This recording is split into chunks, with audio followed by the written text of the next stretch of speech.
talk about Erik ten Hag, who were expected to pop up against Brentford, Mark. This is Pete Hall reporting. United power brokers fly in to keep ten Hag in charge for Brentford clash. Mark, does that echo your understanding that ten Hag will still be there for the Brentford game?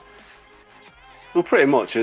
What I've been led to believe is that Ineos or City and Ratcliffe's team really don't want to change their manager. They can see that things aren't going as well as they should be on the pitch. The results are terrible. You know, they haven't won for 5 games now, United, and it's not looking good. The 14th in the Premier League, worst Premier League start ever. But because of the situation with PSR, they posted losses of £113 million last month.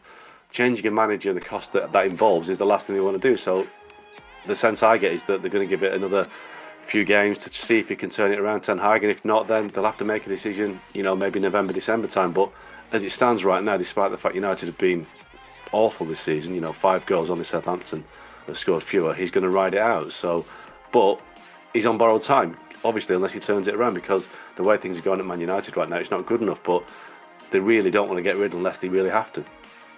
Okay, well, they've got Brentford, then it's Fenerbahce and Jose Mourinho away, Jack. Then it's West Ham away. Just how bad could it get with ten Hag? I mean, the Europa League looks difficult to not qualify from, but they could be in that position, couldn't they, in the bottom half of the league? Surely it can't go on forever. What's your take? It can't, and I think, you know, there's also the considerations that Mark spoke about there financially in terms of what they can and can't do, but they also made the decision in the summer to stick with him after it was very publicly and widely known that perhaps they didn't want to and they were speaking to other people. So you'd almost look rather daft now going straight into the season having come out and said we'll stick with him and get rid of him so quickly. But then equally, if they're thinking now, we'll wait and see how it goes, they've probably made their minds up already. They tried to get rid of him in the summer. They've thought about getting rid of him this week. It feels like it's inevitable at some point. And any player or former player will tell you that once that feeling gets out there, that feeling amongst the squad, the atmosphere changes, the level of respect perhaps changes a little, and things only head one way. I mean, we keep thinking that they've hit their lowest point, but you list the games there, and you think if they lose a few of them, we'll sink even lower. So it doesn't feel like something that's going to be resolved very quickly or resolved with Erik ten Hag in charge, really. Yeah, very difficult for Erik ten Hag as well. Remember, he's a man just after all as well in a job. So wish him the best. They're dealing with all the speculation as well, I suppose. So let's right. But nothing's bigger at the moment than them dilly-dallying over. But there's going to be nothing new. That's the problem, isn't it? It's like that meeting today. Well, I've had this. Well, exactly. So So what are we going to say that's new about it? We can batter the Ineos and all the Jason Wilcox, yes, Omar Barada, Sir Dave Brailsford, all them that are dilly-dallying. Did you see that one yesterday? Ineos were having a meeting at Old Trafford before the one in London, and Gary Neville was there as well. Oh, nice. I mean, maybe he wasn't. If he wasn't having a part of the meeting, then fair enough. But have a day off. What's it got to do with him? Well, they just want all the voices. He's the Oracle in, didn't they? Huh? What, Don? Got the Oracle in, didn't they? Oh, seriously, have a day off. Busy. Was he getting in there? What is it making a B sound? Cheerleader. Why would you get cheerleaders in to make decisions? Busy. That's what you say for somebody that's busy. Oh, busy bee. Busy. Yeah, busy. Involved in everything, you know. Want a day off? No, I'm a day off. I'm going to do this, I'm going to do that, do a podcast. Do this. That's like Shaka. I just couldn't believe it. These people that are running this football club really want the input from all these ex-Man U players. Seriously? I know. A joke. Well, that's me out of the next get-together with the Man U players. Oh, you'll be out of that WhatsApp group. And Ineos not calling you. What a bunch they are. Don, can Van Nistelrooy take over the reins at United? What can he realistically change that he can't as a current assistant manager? Shouldn't assistants identify areas of weakness and improvement for the manager? I think it's absolutely inevitable. I don't know if you've seen the game against Porto. He got a yellow card because he was showing like a little bit of passion, and I can imagine that was done on purpose, just so the Man United fans can see he shows a little bit of passion. Van Nistelrooy, I'm with Craig. I mean, what's the point in talking to ten Hag? Because I don't know what they're waiting on. It's inevitable that he'll get the sack. I don't know when. I don't know what they're waiting for. I don't know what they think's going to happen. That's going to change. I mean, sorry, Don. We've all seen the stats. Just to that point, then as an assistant manager, Does he have any influence at all then?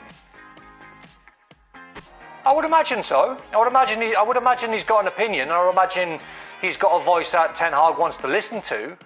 The only thing I find really bizarre when that sort of happens, Dan, is when a manager gets the sack and the assistant manager in Ruud van Nistelrooy say he takes over. When I've seen that happen in the past, and they sort of play a different system or they go with different personnel, I always think, well, weren't you telling the manager that when he was in charge?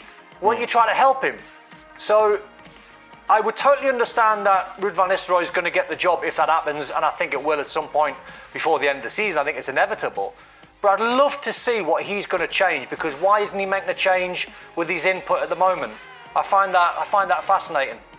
Yeah. Well, the manager, at the end of the day, you can tell him to play Tom, Dick and Harry, but it's his head on the block, Ten Hag, so he'll make the decision. I think as big a part of the problem with performance, which has been pretty bad, again, in the tactics, is the players that under him he's allowed to come in. Now, he may not have had the full say on a lot of them, but you're not telling me Joshua Zirkzee was on United, not on. You're not telling me Anthony wasn't a player that he wanted. You're not telling me Matthijs de Ligt wasn't a player that he wanted. There's a list of them that have all come in under his watch that I think were pushed for by him, and that's a huge problem.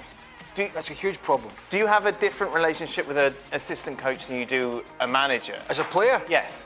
Well, usually, yes. So then that changes the dynamic. It's usually it's not always the case, but it's usually a more.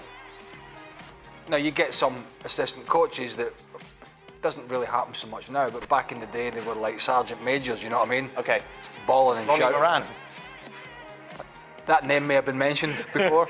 So, but things have changed a little bit, and I think over the period when I was playing, you have more of a matey relationship with it, more of a friendly relationship, relaxed relationship, and you know ultimately the manager is making the big decision. Right. So that relationship is a lot of the times a little bit different, not always, but quite often. I agree. I think, well, certainly teams I play with, the relationship between players and assistant manager, whoever, very different. He's a go-between. He's kind of a conduit. Yeah, he's a go-between. So he's, half player, half management, and kind of bridges that gap. And then to your question, if he takes over the hot seat, now all of a sudden... You're not matey with him. No, you can't, because now he's leaving players out, he's dropping players. So inevitably the relationship becomes very different. And then, and to Van Nistelrooy, you could say, Van Nistelrooy could say to Ten Hag, start Rashford, or don't take him off at half-time, whatever game it was. And Ten Hag just does whatever he wants.